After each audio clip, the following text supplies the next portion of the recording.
अल्लाहु अकबर, अल्लाहु अकबर, अल्लाहु अकबर, अल्लाहु अकबर।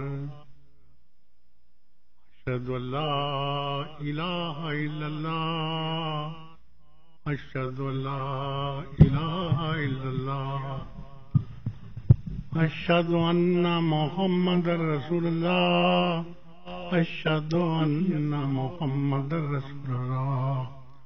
हय्या अलस सलाह, हय्या अलस सलाह, हय्या अलल फलाह, हय्या अलल फलाह।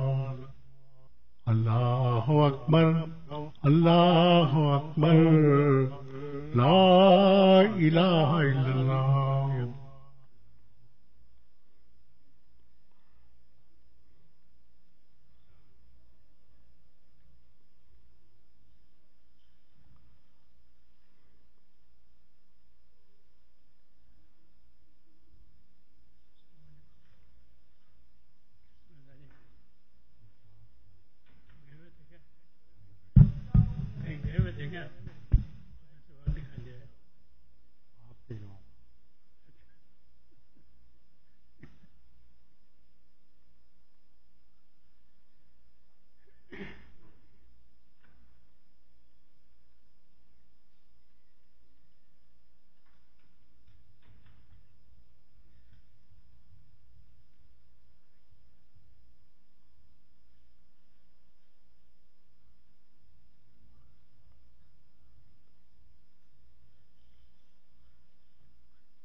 अल्लाहु अकबर अल्लाहु अकबर अल्लाहु अकबर अल्लाहु अकबर अशहदु अल्ला इलाहा इल्लल्लाह अशहदु अल्ला इलाहा इल्लल्लाह अशहदु अन्ना मुहम्मदर रसूलुल्लाह अशहदु अन्ना मुहम्मदर रसूलुल्लाह हय्या अलस सलाह हय्या अलस सलाह हय्या अलल फलाह हय्या अलल फलाह क़द क़ामतिस सलात क़द क़ामतिस सलाह अल्लाहु अकबर ला इलाहा इल्लल्लाह।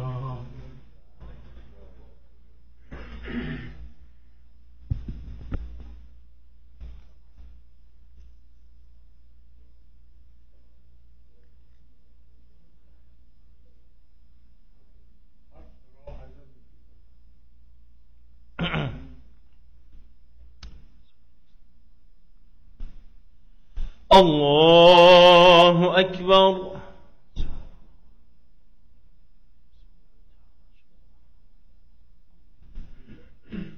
الحمد لله رب العالمين الرحمن الرحيم مالك يوم الدين إياك نعبد وإياك نستعين اهدنا الصراط المستقيم صراط الذين أنعمت عليهم غير المغضوب عليهم ولا الضالين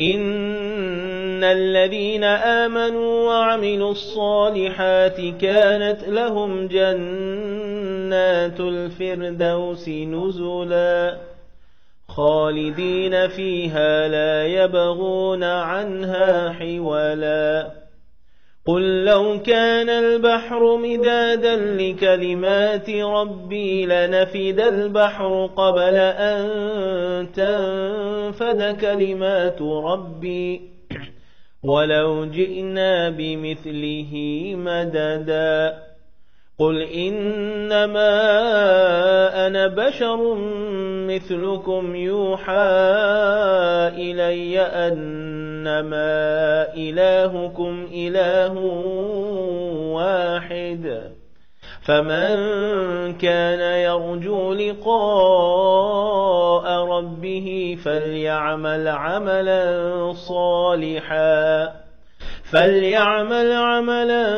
صالحا ولا يشرك بعبادة ربه أحدا. الله أكبر.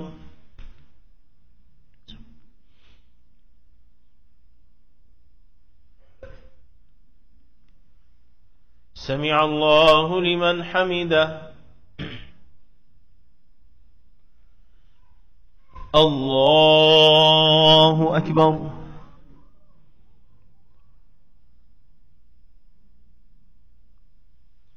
الله أكبر. الله أكبر.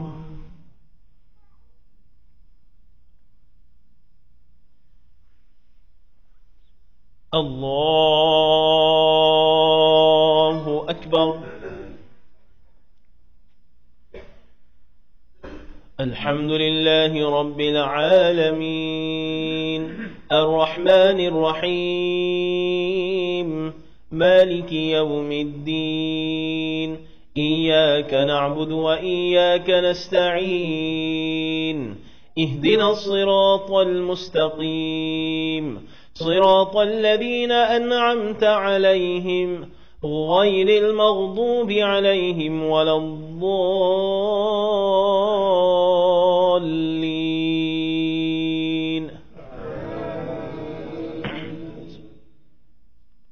ويل لكل همزة لمزة الذي جمع مالا وعدده يحسب أن ماله أخلده كلا لينبذن في الحطمة وما أدراك ما الحطمة نار الله الموقدة التي تطلع على الأفئدة إنها عليهم مؤصدة في عمد ممددة. الله أكبر.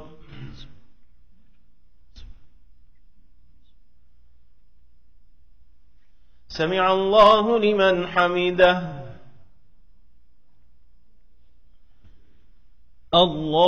الله أكبر.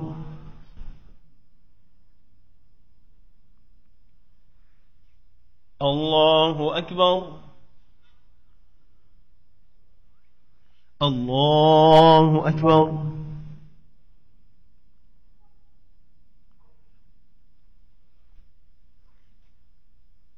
الله أكبر.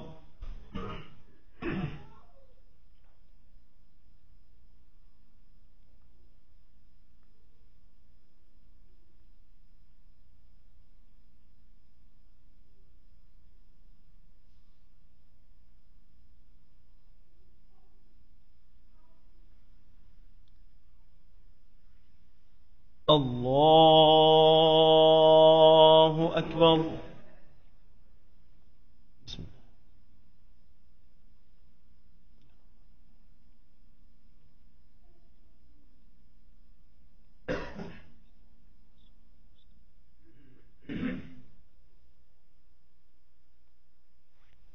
الله أكبر.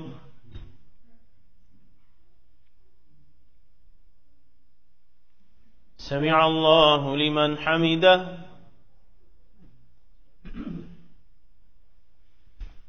الله أكبر.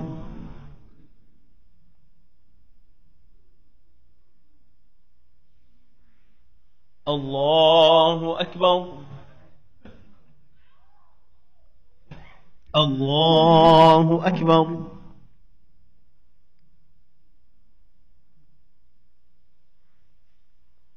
الله أكبر.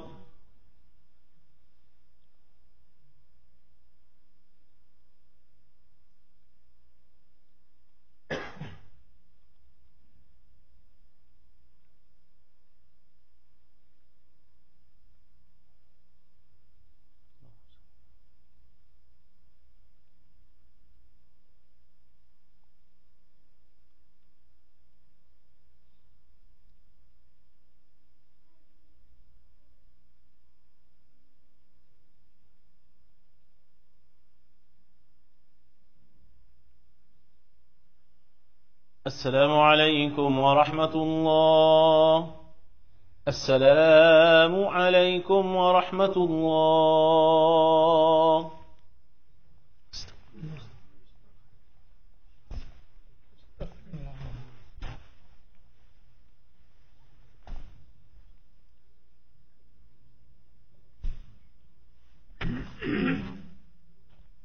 السلام عليكم ورحمة الله وبركاته.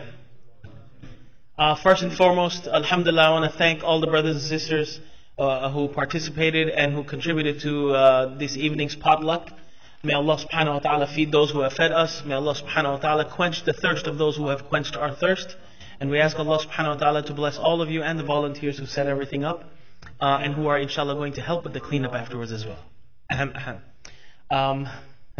Inshallah, after the Sunnah prayers, we are going to go straight into our featured program for this evening, the Fiqh of Social Media.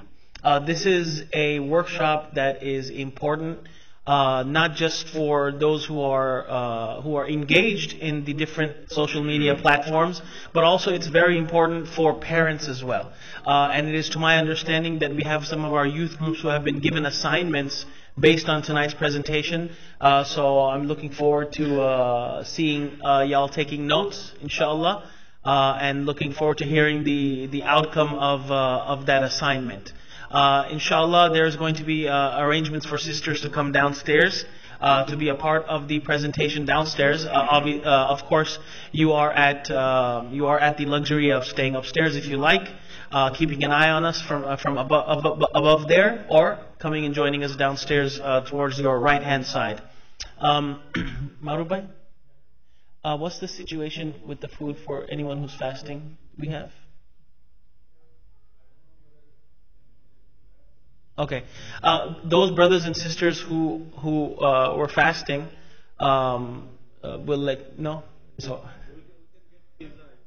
okay. So if anyone is fasting, please see Brother Maruf. Inshallah, we can make some arrangements for that. We want to penalize you for fasting. May Allah Subhanahu wa Taala reward all of y'all. Jazakumullah khair.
Assalamu alaikum wa rahmatullahi wa barakatuh. We've all ate, right? Alright, let's do that. Take two. Assalamu alaikum wa rahmatullahi wa barakatuh. I just want to let the sisters know, yes, you can proceed. And can you get some chairs? See, in that, yeah, get some chairs and stick them up. Yeah, just give them to the sisters. I wanted to welcome Brother Umar Usman and all of you to this evening, this month's featured Family Friday night, the fiqh of social media. How many of you know Brother Umar Usman? Okay, well I do. Okay, Alhamdulillah, Alhamdulillah. Brother Umar Usman has over 10 years of experience in project management and consulting. He's one of the founding members of Qalam Institute, and he has worked very closely with Bayina also. He conducts an annual workshop, not just in the Dallas area, but all around the country, called the Khatib Workshop, along with Sheikh Abdul Nasir Janga. He is also a contributor to MuslimMatters.com, and also the Muslim Strategic Initiative, and also an initiative called the Debt-Free Muslims. And I'm not going to mess up the introduction of this program. I'm just going to let Brother Umar Usman explain that to you. And he currently lives in the Euless area, right? Yeah. So without further ado, Brother Umar Usman. The sisters, those TV screens upstairs, are they projecting what's on the screens over here? No? Are the TVs even on? They're on? They're showing this? Okay.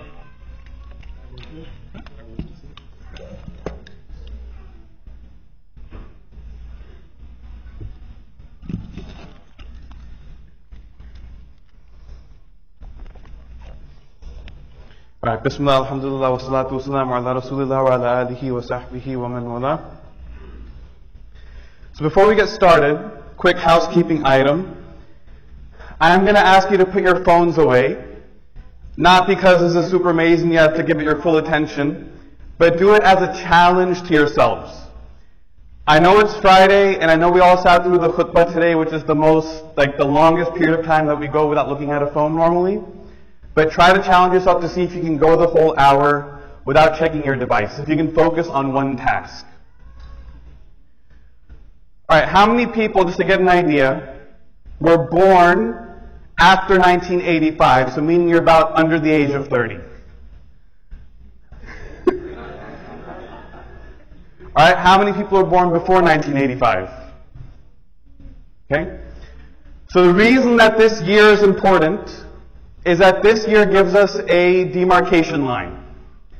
And the people born before 1985, those of us about the age of 30 or older, are a dying breed. And then I don't mean that in the literal morbid sense, but in the sense that we are the last generation of mankind to meaningfully experience adult life before the advent of smartphones and social media. We're the last people to actually know what it's like to be an adult and go to work without something like a smartphone. And so we remember growing up, we used to do things like play outside when we were kids.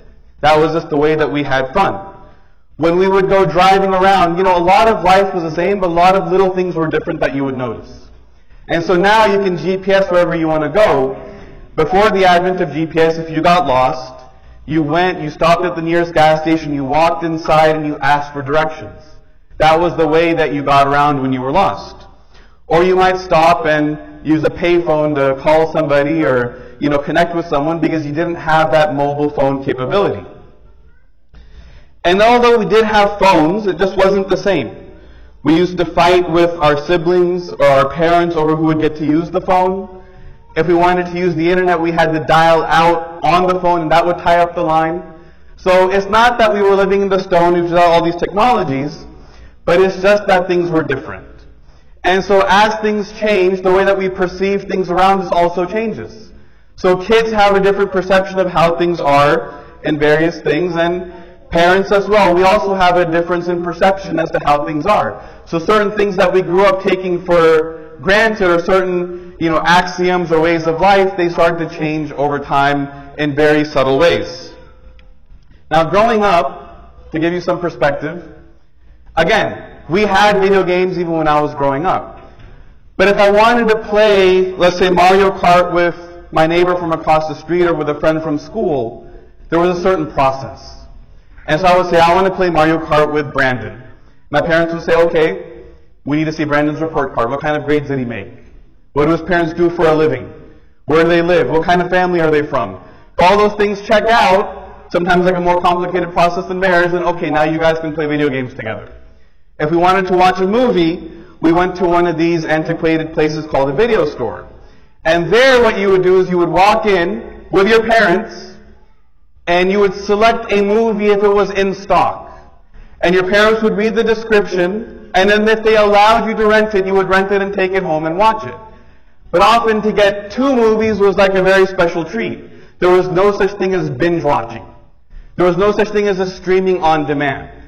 It was very much an approved process. You went, you watched that one movie, and then you went about your way. So again, subtle differences. Now though, times have changed. We have what's called the age of digital natives. People that are growing up where they've never experienced anything in life before the advent of this technology. These are photos of my kids there. And so for them, for example, I've got a 2-year-old at home. He can't put more than maybe 4 words together, 3 or 4 words together, but he can navigate YouTube. He can take a phone, swipe over to Netflix, find the cartoon that he wants to watch, and put it on. That's something that's very natural for him, even though it's easier for him to do that than it is to actually ask us to put it on. He can just grab it, he can navigate to it, and he can do it. This is something that's just natural. And so we start to react to this in different ways as well. We're like, okay, is this something that's good, or is this something that's going to bring about like the downfall of mankind? We get very scared with how to interact with that technology. And sometimes that criticism is justified because we see things that are just absolutely ridiculous, and we can't make sense of why these kids are doing the things that they do. But on the same token, the advancements that are coming can also be quite frightening. And to see a room full of people like that with something like virtual reality, that's, by the way, that's coming very quickly, is something that's a little bit unsettling because we don't know how to deal with that change. What impact is it going to have on society? How is it going to impact relationships and all these different things?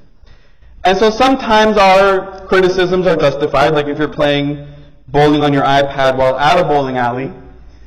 But also, the more things change, the more they stay the same. The way that Allah created the insan, the way that Allah created the human being, is not going to differ. Our human nature is going to stay the same. And so the question really becomes, how do we interact with that technology? What does our religion actually say about it?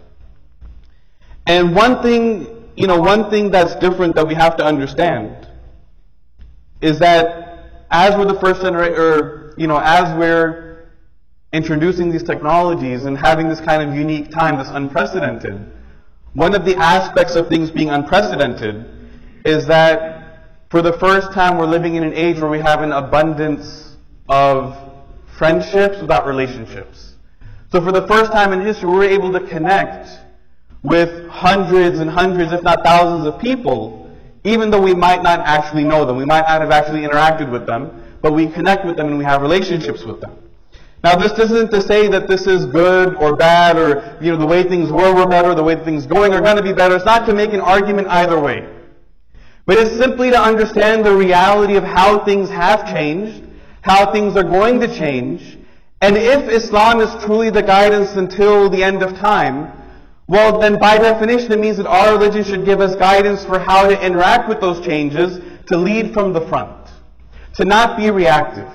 See, if we had given this same talk 5 years ago or 7 years ago, all the questions would be like, is Facebook halal, is Facebook haram? Like is Facebook halal, is Facebook haram? That would be the discussion. And now you look at it, fast forward 5 years, no one's asking that question. Now maybe parents want to make Snapchat haram for their kids, but that's a different story, but we've kind of moved past that. But to get even further, we have to go around that discussion completely and get in the front of it. So during this presentation, I want to share a few principles from our deen, the timeless principles that enable us to lead society from the front. So to do that, we have to understand a couple of things about social media. So first is that social media is a tool. It is simply a tool. A tool can be used for something good, it can be used for something nefarious. It's up to the person that uses it. But it is a tool, and so we have to figure out the way of how to use it correctly. Now, one thing that the Prophet ﷺ taught us, and one example of these principles, is that of friendship. He said the example of good company and bad company is like that of the musk seller and the blacksmith. When you walk into the shop of the musk seller, or in our time a perfume salesman or a perfume store, when you walk in, the store smells nice. When you go in, you might get a free sample. You might put some on and now you smell nice. Maybe you buy some, maybe they offer you a discount, whatever the case may be, but you leave a little bit better than you came in. Right? At least just it smelled nice, it made you feel good, that environment was nice. On the other hand, how many people have ever met a blacksmith, by the way? Okay, a handful.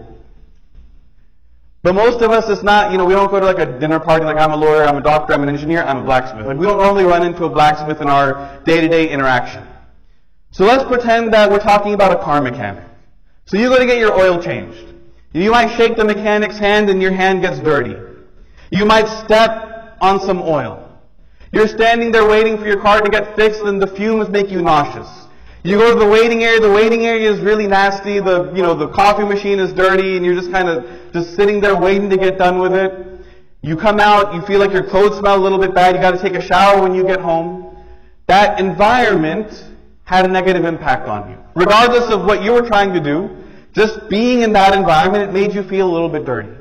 And this is the analogy that the Prophet ﷺ makes about good company and bad company. Now this is something that we all understand. The connection that we have to make in our minds is how that applies to our interactions online. Because when we talk about the company we keep online, it's not the friend that I'm texting all the time. The company I keep online is every single celebrity that I follow, every Instagram account that I like, every photo that I like, every person whose Snapchat stories I watch, whether I know them or not, whether it's a celebrity or a close friend. That becomes the company that I keep because I check in with them sometimes dozens and dozens of times a day. And so you have to be very clear and understand that that environment, even though it's online, it has that same impact as that in-person company. And this is why the Prophet ﷺ said that a person is on the religion of his friend. That you can judge somebody by who they keep company with, because when you spend time with someone, that means that there's a shared value system. It might be your religion, it might be your ethics, your values, your profession. There's something inherently shared between two people that makes them spend time together. And so when we look at who we interact with online, it's the same thing. What's the company? Who are the friends that you keep online? Now if we think about it, how that plays out. You might meet someone here, exchange phone numbers, go home and you add each other on Facebook, and now what happens? You maybe had an interaction with Assalamu alaikum, wa alaikum salam, my name is this, my name is that, exchange contact, and you go home. You don't know anything about this person. You go home, you pull up their Facebook account, you add them as a friend, and now what happens? Within 5 minutes, you have now seen every single fancy meal this person has eaten in the past 3 years. You've seen photos of the entirety of the inside of their home. You see what their spouse looks like, what their parents look like, what their kids look like, where they go to school, what kind of car they drive, everywhere that they've been on vacation. You see what news articles and videos they show you. Oh, this person's conservative, this person is liberal, this person is this person is that. Within 5 minutes, we make all these value judgments and rapidly learn all of this information about somebody. Again, neither good nor bad, but understand the dynamic at play. Something that normally would have taken months and months and months now happens within the span of a couple of minutes. On the other hand, we grow up hearing things like, your true friends are the people that you can count on one hand. So what is true friendship? See, true friendship is cultivated over time. True friendship, for the most part, is people that have known each other for a long time. They've, quote-unquote, been through thick and thin. They've been through their ups and downs. And if you have a close friend, you know that sometimes friends will clash. They might have an argument. They may have a falling out. But they repair that relationship, and the relationship then is stronger than it was before, similarly to family. But what happens with the internet is that because we have this abundance of friendships, we no longer have that incentive to develop true friendship. So if I have a falling out with someone, it's no longer let me figure out how to repair this relationship. It's, oh, you said something I don't like, therefore I'm going to stop talking to you, and I don't care because I have 499 other friends that I can talk to. And you can connect the dots as to how this impacts marriage and other relationships as well. Now, with those friendships comes a different set of responsibilities. Because to maintain those friendships now takes work. That if you're connected to all these hundreds and hundreds of people, you've got to interact with them. It's a two-way street. So just as they double tap on your Instagram photos, you've got to go and find their photos and also like them. They watch your Snap story, you've got to go and watch their Snap story. They text you, you've got to text them back. They like your Facebook photo, you've got to like their Facebook photo. And so, because of the nature of that interaction, because we're no longer just, getting together and going out to dinner or whatever, we're interacting online in these micro interactions throughout the course of a day. We have to then keep up that level of friendship. And so that causes us to naturally become addicted to our phones. Because we have to keep up that interaction, otherwise we fall out of the loop. We're no longer in the know. We're no longer understanding what's going on. We become disconnected. And so every chance we get, we're checking in. What's the newest thing? What's the latest thing? What happened? What happened? What happened? And it's to the point that you might go out to a restaurant and you might see people get together. So you see 4 friends get together to eat. Now understand the process. For 4 people to get together to eat at a restaurant, it means they have to, number one, figure out who's going to be in this group of people going to eat. What time is everybody free? What kind of food are we all going to eat? What restaurant is convenient to all of us? All these little logistical questions go into play. They finally show up, they finally meet, and then everyone's on their phone, not talking to each other. And so it's very bizarre that that happens sometimes, but that's become somewhat normal. And so that starts to impact, and again, it causes change. And it's not about making a value judgment either way. It's very important to understand that. But it's about understanding that things have changed a certain way, and we need to understand and recognize that reality. And so as these things happen, it starts to impact the way that we interact with one another. And we start to make trade-offs.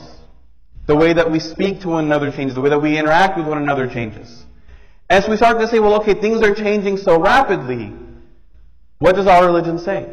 So something even as minuscule as the etiquette of using a phone. What would our religion say about the etiquette of using a phone?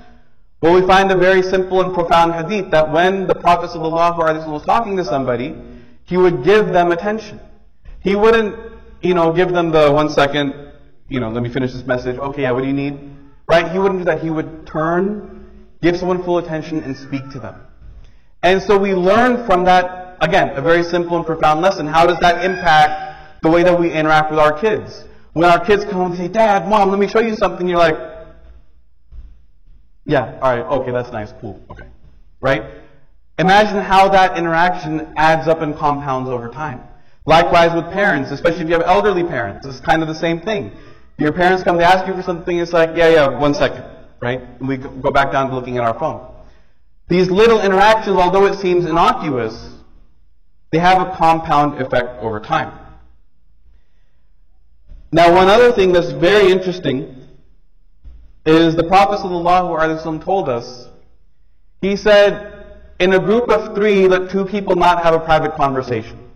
So pretend for a second that there's 3 people together, all of them speak English, and 2 of them speak Urdu, but the third one doesn't understand Urdu. The 2 people should not speak in Urdu to exclude the third person, because the third person is going to think that maybe they're saying something about me. Well, now we don't have that problem. We just take out our phone and text the other person about the third person. It's the same dynamic. It's the same interaction. And yet we find that there's guidance in our deen as to how to interact with even that. Our religion isn't here to say, oh, technology is bad, your phone is bad, and this is haram, and that's haram.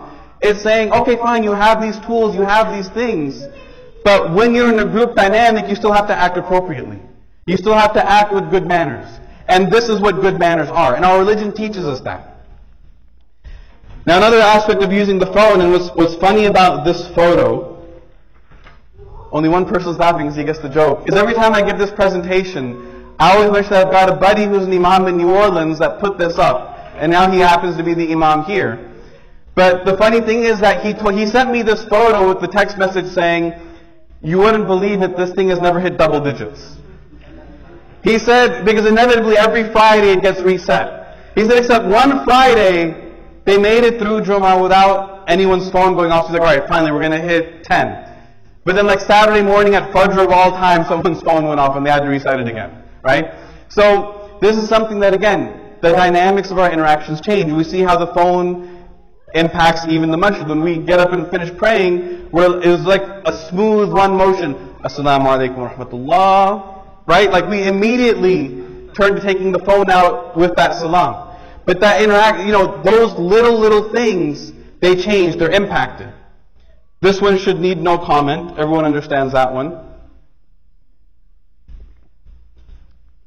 But even when we eat, if you've ever been out with someone, you start to say, wait, don't take a bite yet. I gotta take a photo. Right? I have to get the right angle, the right lighting. And when you're about hungry and you're about to eat and they tell you to stop, it's not to take one photo. They have to take like 15 of them to figure out which one is going to be the best and get the most Instagram likes. But that's impacted us in a different way as well.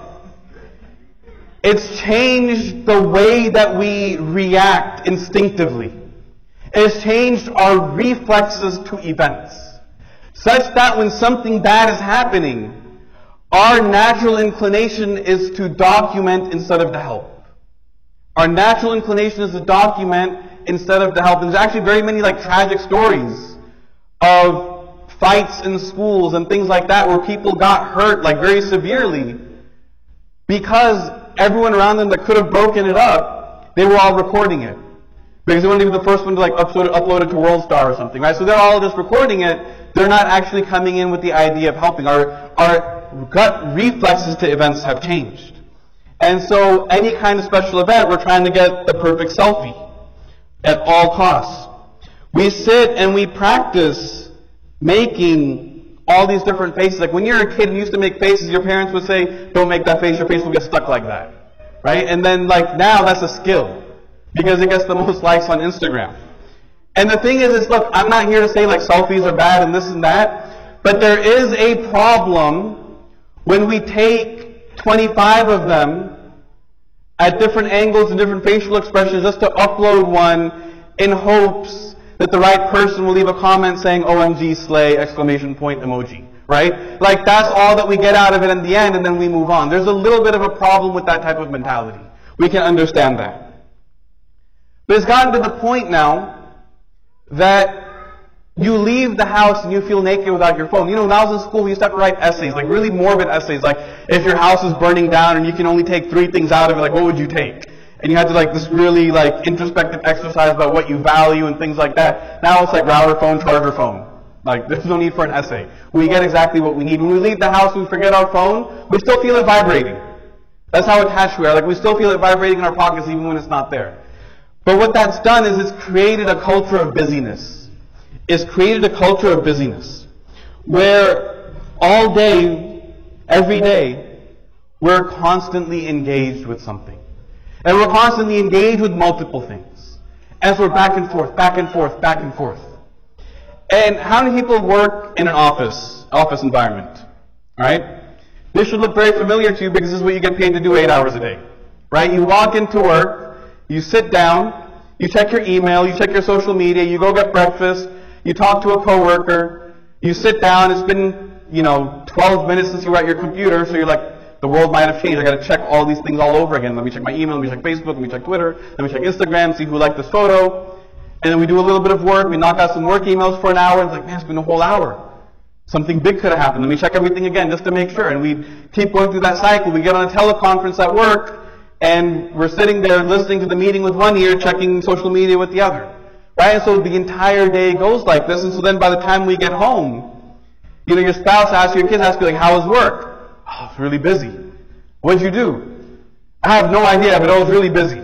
I'm really tired and I'm really exhausted. I wasn't able to accomplish anything. It was a really tough and stressful day at work. And because it was a tough and stressful day, I need to veg out. I need to relax. So how am I going to relax? I'm going to lie down on the couch, I'm going to catch up on my 600 different WhatsApp groups and watch Netflix in the background. And then we go to sleep, and that becomes kind of the routine of a day. And it doesn't end. It doesn't end. We wake up and go to sleep thinking about all those different things. And so you go to sleep, and what happens is we use our phone up until the bliss point. And you guys know what the bliss point is? The bliss point is that moment in time where you're lying in bed, the lights are off, your phone is plugged into your 6-foot wall charger, and you're watching Netflix, or you're watching YouTube, and you're waiting to get to that point where you start falling asleep and you drop the phone on your face on accident, and you're like, okay. Then you turn it off and go to sleep. Because we're afraid of turning the phone off too early, because what if we lie in bed all alone with our thoughts for like 5 or 6 minutes? We don't know what we're going to do. We don't know how to deal with that. And when we wake up, it's the same thing. We roll out of bed, and we turn off the alarm that's on our phone, and we quickly check our email. Who liked my Instagram photo last night? Who left a comment on my Facebook? Anyone? How many more people viewed my Snap story? Oh, 13 people watched it when I went to sleep, and 14 watched it now. Yes. That's the kind of thing that we do when we wake up. And then we get started with our day, and it's the same thing. We're, checking it while we're making breakfast, on the way to work, every single, all these different things. And the important question becomes okay, social media is a tool. Technology is a tool. It enables a lot of good things. It enables all these connections. But when something enables something, there's a trade-off. There's a trade-off. When the printing press was invented way back when, people were afraid at that time that the trade-off was going to be that our memories would become weak. That now that we have access to the written word, our brain power is going to diminish. And for a lot of us growing up, it was the television, that the more we watch television, we're going to have a trade-off with our ability to study and to work hard and do all these different things. With social media, I would say that the biggest trade-off that we make without realizing it is dua, supplication. Because the core of dua is this. Dua is your private time between yourself and Allah subhanahu wa ta'ala. Dua is meant to be that time where you sit and focus and concentrate on nothing else except asking Allah for what you need. Now, in order to do that, you have to have an attentive heart and a clear mind. The issue that we have is all of that white space in our lives, right? All those free moments, the red light that we're sitting at, being in line at the grocery store, all those little pockets of 30 seconds and 2 minutes and 3 minutes, we fill it with our devices. And so from the moment that we wake up until the moment that we go to sleep, it's not that we don't want to make du'as, that we haven't enabled ourselves to do it. As you think about the du'as for going to sleep and for waking up, we teach it in Sunday school. These 5-year-old kids memorize those du'as in 15 minutes. Because they're 1 line long, 2 lines long. They're very easy to learn. We know them. But we don't make them, and I would say not because of out of laziness, but because of the cognitive load of our technology, we don't realize how taxing it is. And so when we lie down, we might even remember, I should read Ayatul Kursi before I go to bed. We don't have the mental energy. We don't want to admit it. We don't have the mental energy to do it. And we might wake up and we might say, I should really read Quran, I should really make this dua for waking up. But there's so much inertia around, I just have to check my phone. That is, this moment you open it, it just sets off that domino effect. And we're not able to recover then the remainder of the day. So, when it comes to assessing our technology use, this is a major introspective question. What trade-offs am I making by using it? Now naturally this starts to run into things like driving. And there's a comedian who had a really astute observation. He said, why would someone voluntarily get into a car and while they're driving, take out their phone and message somebody? Why would they willingly put their lives at risk and the lives of everyone else at risk just to take out their phone and say, hi, what's up? Okay, yes, I'm on my way. What's the rationale? And he said that the rationale, there's not really rationale, but what it is that people are so afraid of being alone with their own thoughts that they would rather take out their phone and send that message and take that risk than to just sit there in silence for 2 minutes. Because they don't know how to handle it. They haven't been trained on how to handle it. Their brain no longer works that way. And so this is something that has to be rectified. So social media is a tool. It has trade-offs. It's also a magnifying lens. So when we talk about the negative impacts of social media or technology or things that it causes, the reality is that it's not as if any of these things are new. It hasn't created new problems. Gossip has always existed. Being caught up with entertainment and neglecting responsibility has been an age-old problem. Romans used to write poetry about it, bread and circuses, that if you want to, take political power, just throw a circus and give the people bread and you can do whatever you want. It goes as far back as that. So the problems themselves aren't new.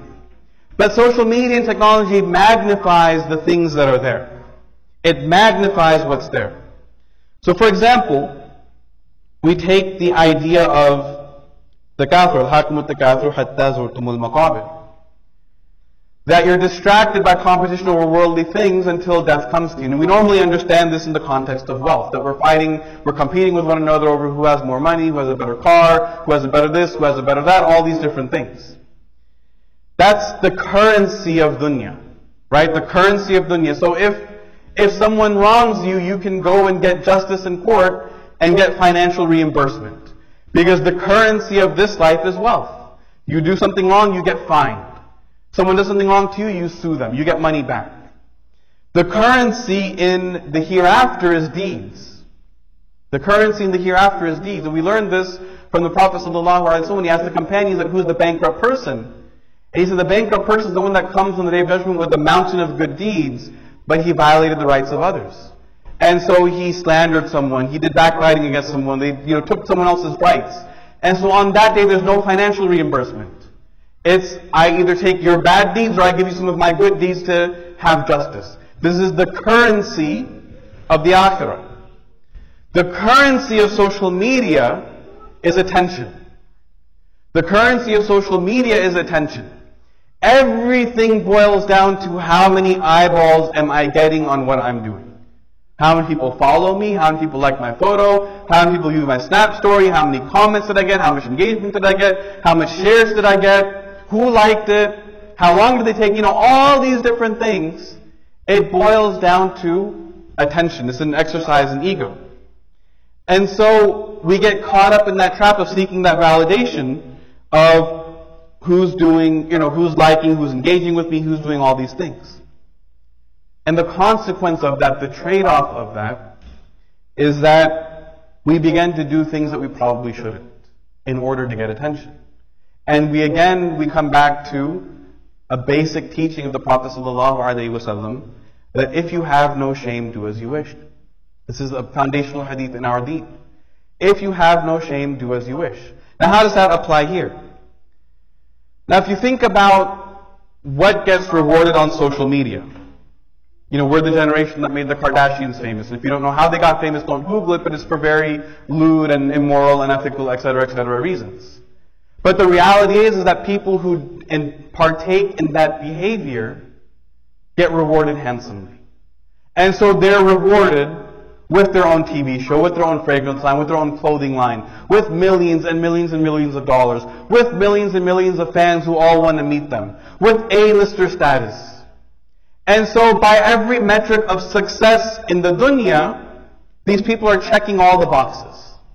And so when you start to say, well, I want to be successful too, what's the common advice? Well, find someone successful and replicate what they did. So if on social media we're consistently rewarding the behavior of people that are partaking in things that we would consider immoral or immodest or whatever the case may be, we implicitly are sending the message that if you also want to be successful, you've also got to do these things. And that's something that's very difficult to come to terms with. Because everywhere you turn, that's what gets rewarded. That's what sells. That's what gets followers.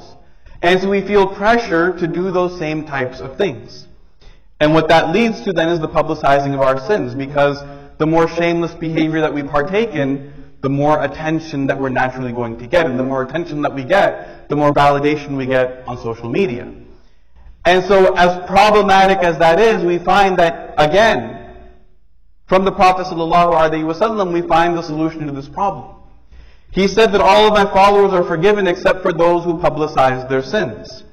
And he said that this is like the person that commit a sin and Allah covers it. Nobody knows about what they've done. Nobody knows about what they've done.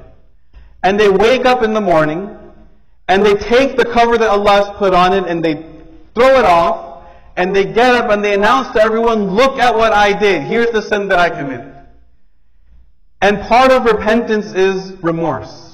Another matawbah, that your remorse is your repentance. When a person takes pride in displaying or proclaiming their sin, they've eliminated that aspect of remorse. I said social media is a magnifying lens. See, it's not that people didn't publicly commit sins before, but it's just that now people are enabled to post a selfie of themselves committing a sin. And for their friends and family to all go like it, and comment on it, and share it, and screenshot it. And that's the distinct difference between now and before, is that that magnifying lens has made this much worse.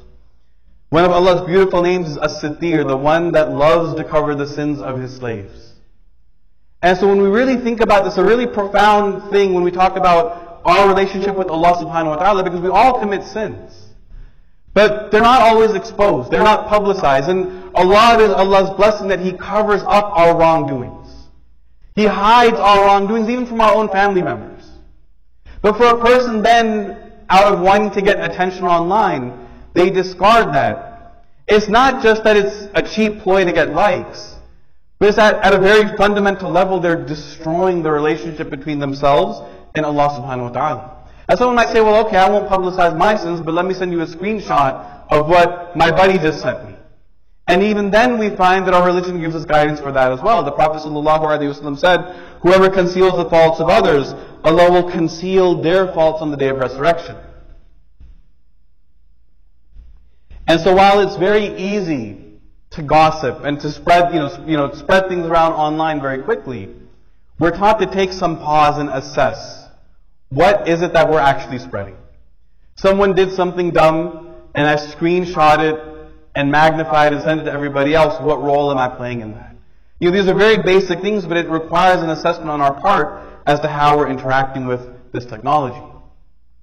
Now you can imagine this has implications on things like getting married. Right? How many people are unmarried at this point? Huh? Make dua. But the way that marriage now and the pursuit of marriage has changed dramatically as well. I was the point of contact for a relative getting married a couple of years ago. And, so I was the recipient of all the biodata sheets and all that good stuff. And the first thing that I would do is I would start Googling people and searching them on Facebook. And I can't tell you how many people just got eliminated in that process. Right? Because of the photos they put themselves online, the things that they were doing, that they were bragging about. I'm like, yeah, this is not going to work. And that person's going around thinking like, man, what did I do wrong? I don't even know what I did wrong. No one wants to marry me. I'm such a good guy, this and that. But they don't realize there's other things at play. And so the way that we pursue marriage, the things that we look for in marriage start to change because of the number of interactions we have, the dynamics of those relationships, all of these things change. And so even in the courtship process, for example, like you think about the awkward teenager and trying to talk to somebody, even those days are different. Now it's awkward online interactions and misreading signals and not understanding what's going on. And so it starts to create all these little, mini problems, and people don't know how to deal with it because there hasn't really been guidance set down as to how do you actually pursue something like that. And so this is where it becomes important for parents to understand the nature of how technology is changing and how people are communicating and learn to deal with that and learn how to work with that. But it's not just that courtship process, right? It's also the wedding itself. All these things have changed. There used to be a point in time where going to a wedding was really boring and uneventful and we hated getting ready and all that stuff. And now we get excited. Because a wedding is a chance to get dressed up with all your friends, go to a place with a nice backdrop and good lighting, and get that hashtag squad photo, right? And the new profile picture. And so we get excited about doing even these little things start to happen when we go to weddings. But then once you're married, once you're in that relationship, you still have to learn to manage your technology. You have to learn how that device plays a role in your relationship.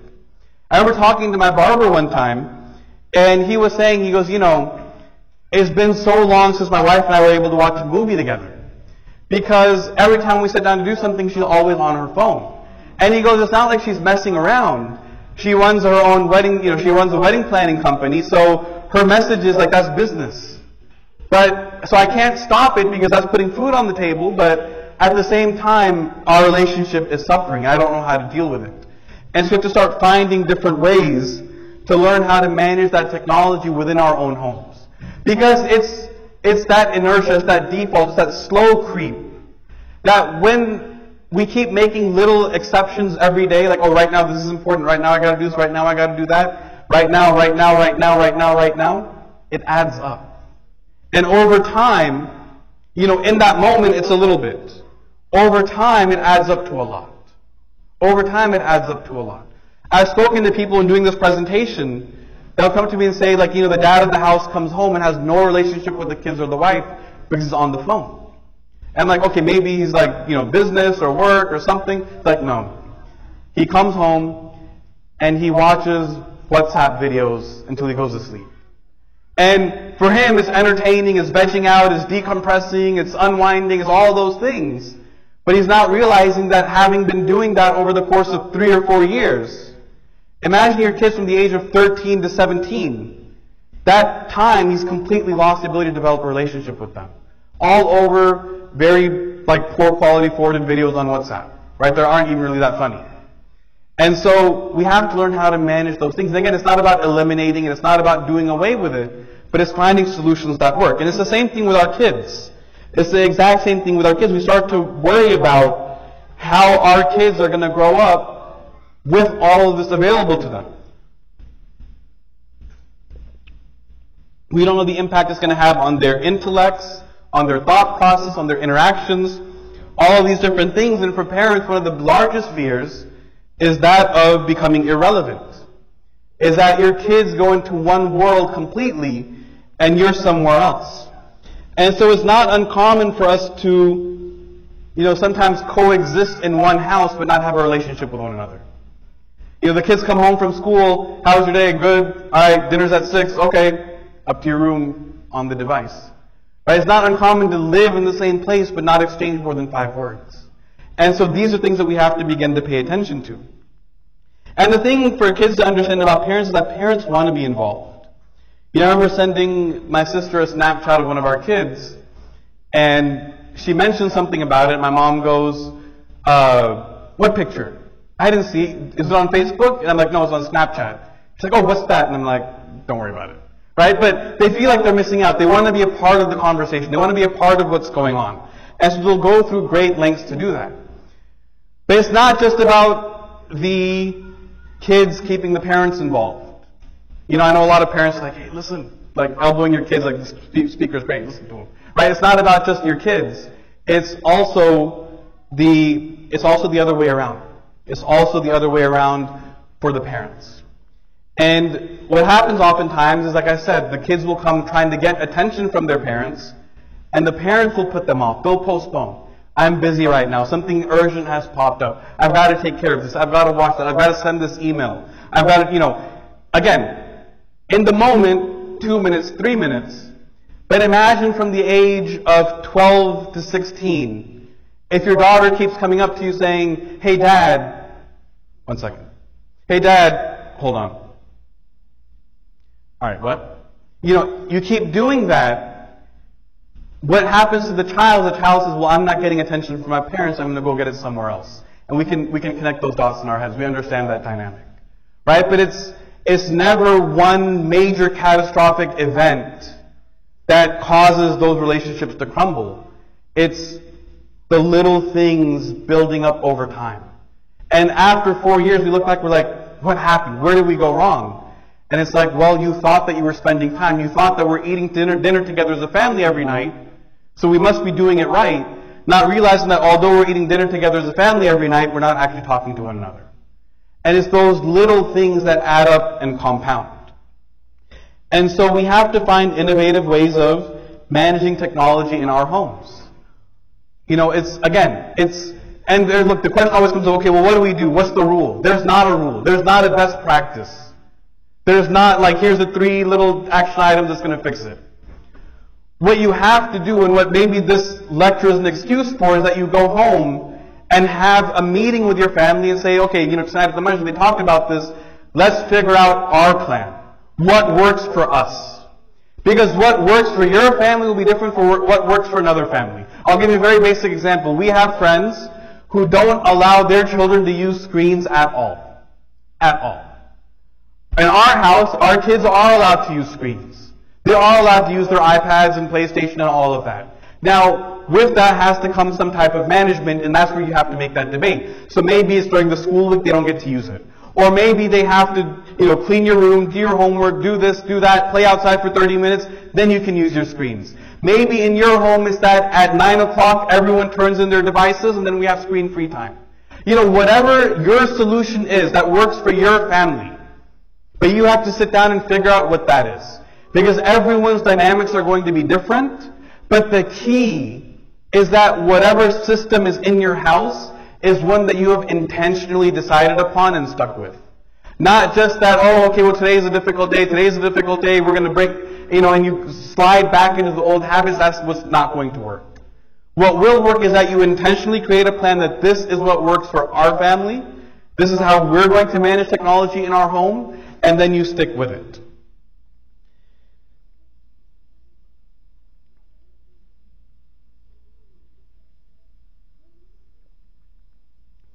Now, another hadith of the Prophet ﷺ that plays a very foundational role in social media is that from the excellence of a person's Islam is that they leave what does not concern them.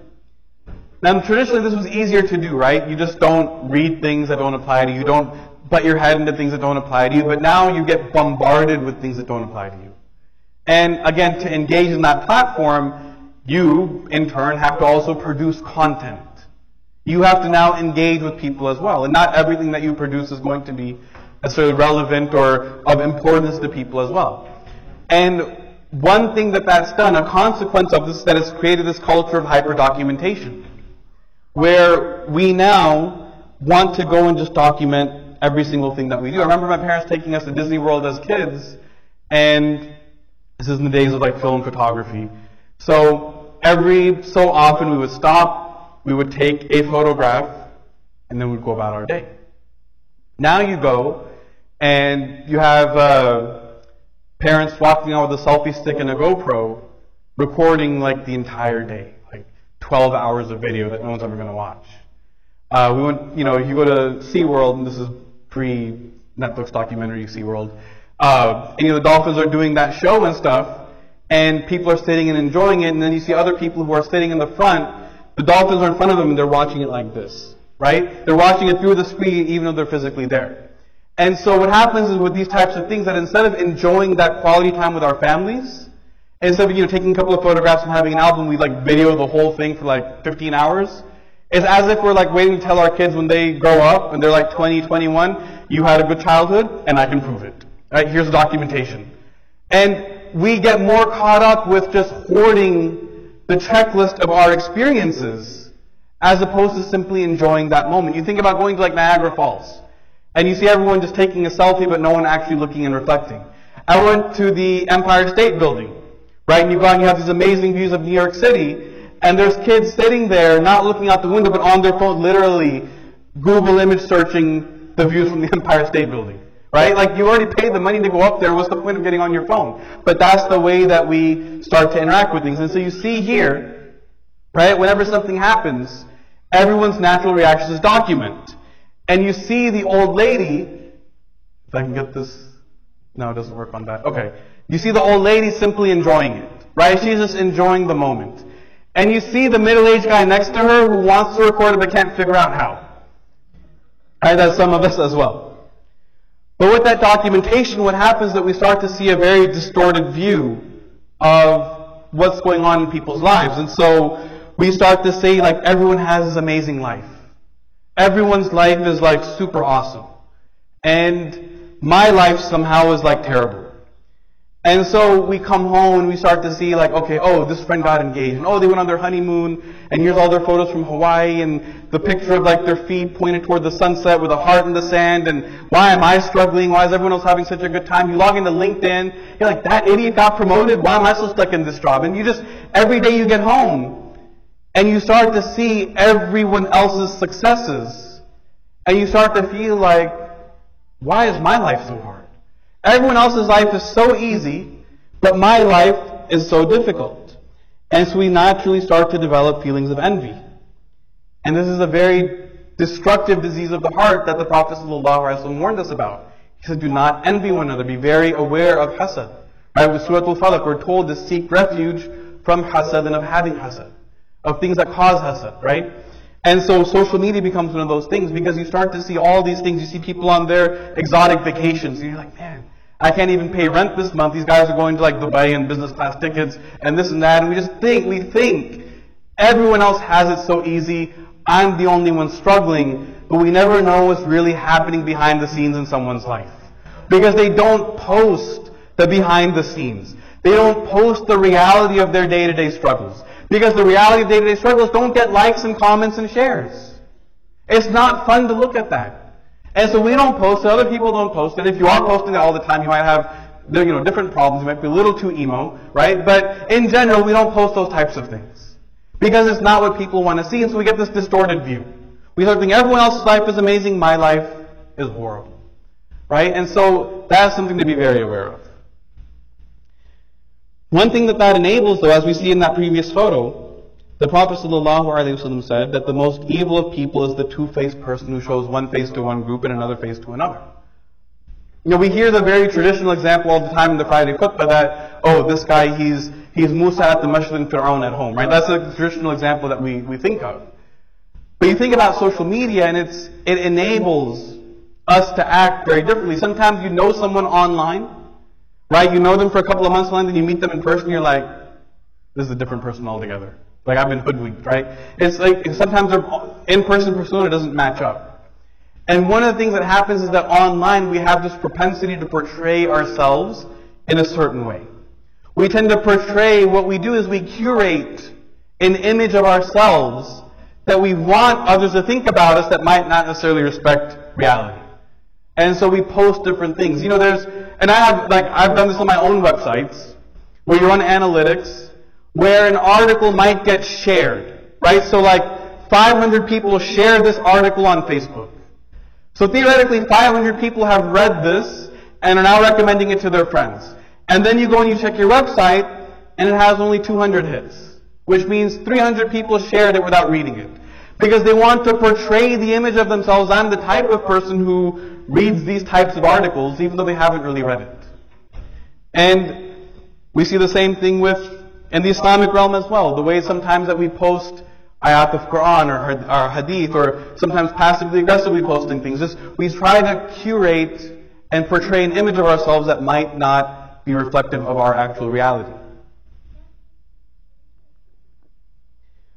There was a study done that said that some people, they found that when it comes to activism online, right, like changing your profile picture to a flag, when it comes to activism online, is that people are more interested or more motivated by being known as someone who cares about X than actually caring about that subject. So I keep posting all these social justice things and social cause and political cause. I'm posting all these things because I want people to think I'm like the wokest person alive, when in reality I couldn't put two sentences together coherently about that actual subject. I don't actually understand that topic. But I want people to think that I do. And it's very easy to do that online. And so we find, again, the guardrails from the hadith. That whoever believes in Allah on the last day should speak good or remain silent. And if you look back, all the actual Islamic principles that we've covered up to this point, none of them are advanced. None of them are very complex. They're all very simple. They're all Sunday school level Islam, to be quite honest. These are things that we can teach a 10-year-old child. They will fully grasp these concepts.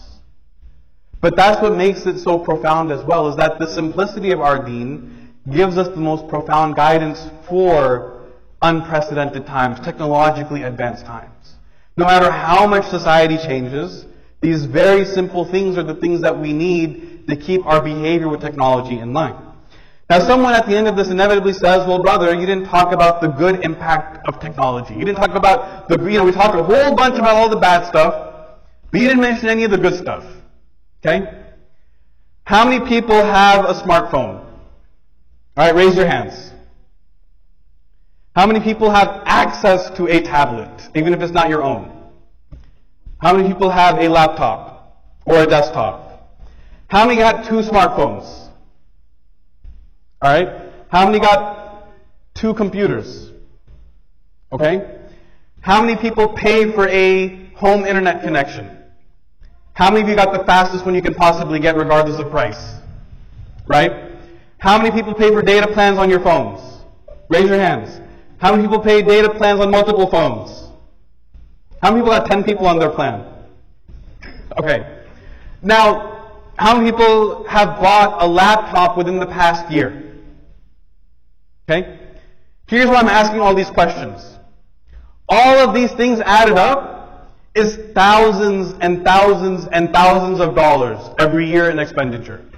And I would like to think that in general we're not stupid people.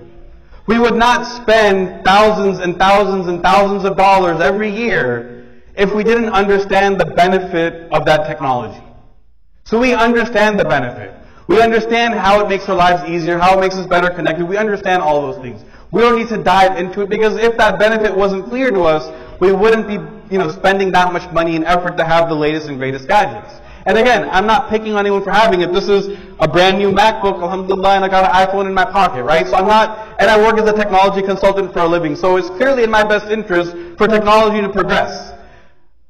But the key is understanding how it's a tool and how we utilize it. And one thing that is a benefit that I do want to highlight is, growing up, how many people watched the Jetsons growing up? Okay? And I remember we used to, like our friends, we used to talk, we'd say, man, I wonder if we're going to live long enough to see video calling. Because on the Jetsons, when you called somebody, their face came up on the phone. We're like, man, that's amazing. Like, I wonder if we're going to see that in our lifetimes. Now, we don't have a landline phone at home. My kids don't know how to answer a phone call. They don't know how to actually say, like, hello, who's speaking, they don't know how to do that. But they can FaceTime. They can FaceTime, they can connect. And one of the things that has become a huge benefit is that it's enabled us to stay better connected with our families. And that's, again, basic teachings of our deen, keep your ties of kinship. Well, one thing the technology has done is it's gotten us out of having to go to the Desi grocery store and buy a calling card to call Pakistan, right? Like, we can now FaceTime and WhatsApp and do all these different things. So it enables that type of thing, and we should take advantage of that. And someone else might say, well, okay, that's all well and nice, but I personally think that all this stuff is garbage and we're all better off without it, and so I'm going to be like a technological hippie and just not use any of it. Okay? That's fine too, but you have to understand that the dynamics of communication are changing. And so you can, as a personal choice, choose not to engage with it, and if that works for you, then that's great. You should always do what works best for you, your family, your spirituality, all those different things. If that's what works, then it works. Don't mess with it. But at the same time, your kids will be engaging with it. People are going to be using it in different ways. I remember having a conversation with my manager on Instant Messenger, and I messaged her, I said, okay, hey, we've got this crisis situation. Here's what happened. Here's all the different things. And now I'm kind of giving it to my manager, like, let us know the next steps. And she replied with a frowny face emoji. And then that was it. And I was like, do I reply with the poop emoji back? I don't know what to do now. How does this conversation progress? Like, where are we with this issue now? Like, I don't know. But the way that we communicate with one another has changed dramatically, so we need to know how to engage with it. We need to know how people are talking, how people are communicating. We need to know, even if we don't use Snapchat, we need to know what it is and how it works, because people that we know are going to be using it. If we don't know what Instagram is, we at the very least need to know what it is and how it works. And in a couple of years, when these things go away and become irrelevant and it's something else, then we figured that out as well. But we can't really hide from it. Because when there's so much momentum in society toward it, again, we need to be the ones in the front teaching people the principles for how to use it and not let it trade off with the more important things in your life.